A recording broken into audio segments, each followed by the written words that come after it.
What was your sir? This is a Wendy's moment. I work for a CPA office that is in an office park with a couple doctors' offices. One day a guy came in only speaking Spanish, so I grabbed my Spanish-speaking colleague to translate. He talked to the guy in the lobby for a few minutes, then the guy left and my co-worker came back and asked if that was a joke or we put someone up to that. Apparently the guy explained that his testicles were extremely swollen and painful. He was looking for one of the doctor's offices and just walked into the first building in the complex. Sir, we do taxes here, not testicles. I was in Lowe's one morning right after they opened. There was a woman at the service desk having a complete meltdown, yelling and screaming because Lowe's didn't have a licensed contractor there at the store for her to hire.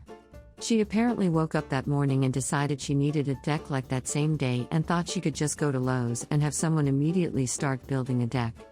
It was dead, so I stood with the cashier listening to the show. They ended up having to call the police to get her to leave. I worked in a local cafe/newsstand/convenience store type spot. We also had a Ticketmaster outlet for a bit.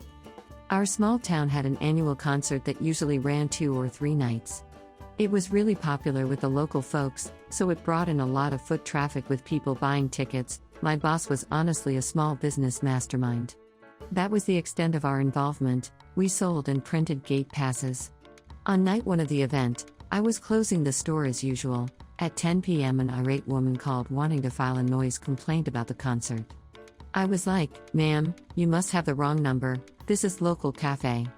She insisted that she was filing an official noise complaint and demanded to speak to the owner right now. 10 p.m. on a Friday? Yeah, he's not here. He also isn't the police and doesn't deal with noise complaints. Also, it's only 10 p.m., and this concert has been widely advertised for months. She then went on a wild rant that we needed to do something about the noise, since we sold tickets. She wouldn't let me off the call, and was going berserk. I told her I was going to disconnect, since we had nothing to do with the event or the noise. She called back multiple times, and finally I just let the phone ring. Was still ringing when we locked up. "Ma'am, are you okay?" Uber driver. Once had a girl I picked up from a karaoke bar that was obvious upset/distressed. Asked if she was okay. "Yeah, I just did karaoke. Oh? That's pretty cool. I did a song for my dad that died a year ago. Aw, that's sweet of you." Nothing else was said until I got her home, which was only a couple blocks away. As I pulled in, this is what she said. "I'm not going to give you a bad rating for this, but you could have been more emotionally available for me." I just said, "I'm sorry," and had to stop myself from bursting into laughter. I felt bad for her, of course, but that was just the most ridiculous thing I've ever heard from a passenger. Especially prefacing it with, "I'm not gonna give you a bad rating for this, but..." Second story. Picked up a lady, she was distressed. I asked if I could do anything for her, and she said, "Not unless you can take back the last 40 years of my life." It was a very silent, awkward ride.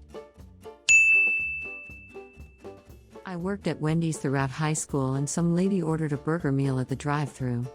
Over an hour later she comes back to the front counter, slamming the burger on it, saying it was cold. I checked our receipts and told her she ordered over an hour ago and that burgers aren't meant to stay hot for that long. She said that was absolutely unacceptable and how dare we serve her a burger that gets cold.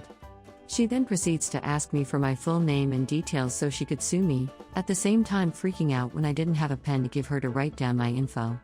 Another customer walking by said, "Holy shit, lady, relax," and she yells at him to mind his business.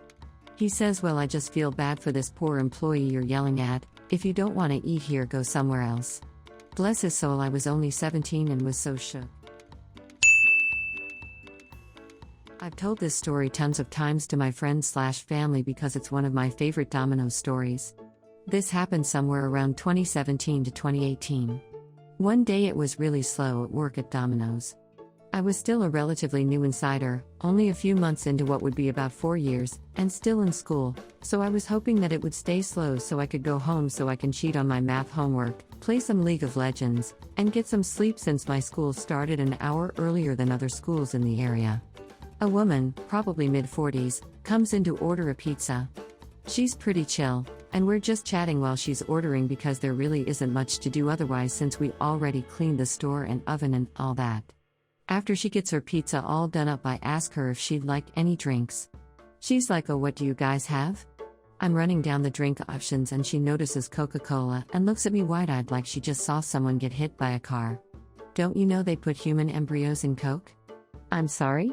She then spends the next 7 minutes running down pretty much every major conspiracy, from human embryos in Coca-Cola to flat Earth to the moon landing being faked, etc. If you think of a pre-COVID conspiracy, she hit it. And she tied it all up in a neat little bow of "It's all the Jews." I'm stunlocked. The only words that can come out of my mouth are, "So no on the drink?" "Coke Zero please." I guess the zero means zero embryos.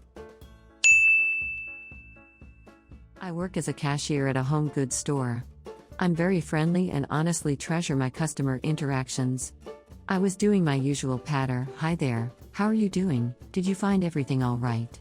And this lady tells me that it's the first time she's been out of the house in a while. I thank her for choosing store and go to move on with the transaction.